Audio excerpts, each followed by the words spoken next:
Assalamualaikum warahmatullahi wabarakatuh.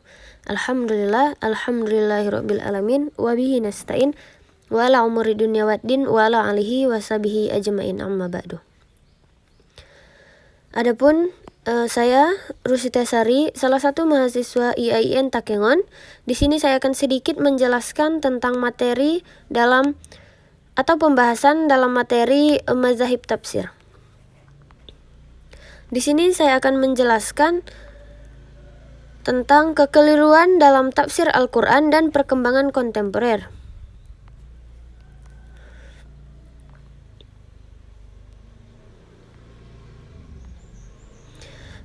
Memahami penyimpangan tafsir.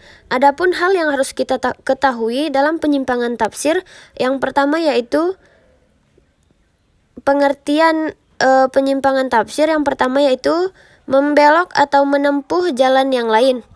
Yang kedua, membelok supaya jangan melanggar atau terlanggar. Yang ketiga, tidak menurut apa yang sudah ditentukan. Keempat, menyalahi kebiasaan.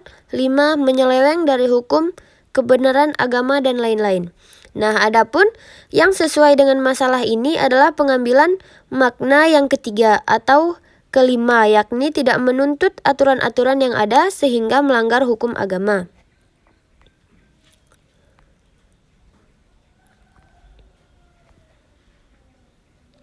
Kemudian, faktor-faktor yang menyebabkan munculnya penyimpangan-penyimpangan dalam penafsiran Al-Quran. Yang pertama yaitu penghilangan sanad-sanad. Kemudian yang kedua, munculnya beragam mazhab sekaligus ambisi pribadi dan kelompoknya.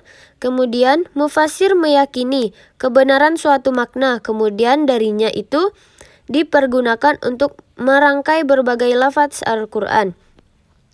Kemudian, mufasirnya hanya berkutat pada bahasa Arab tanpa mengetahui siapa yang berbicara, kepada siapa Al-Quran itu diturunkan, dan siapa yang dibicarakan dalam Al-Quran. Kemudian kisah-kisah Israiliyat.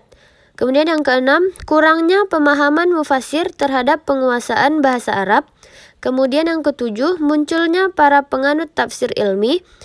Yang kedelapan, munculnya pembaharu-pembaharu Islam yang sedikit memiliki pengetahuan syariah. Kemudian yang sembilan, pengabaian kaidah-kaidah tafsir. Kemudian sejarah perkembangan tafsir kontemporer.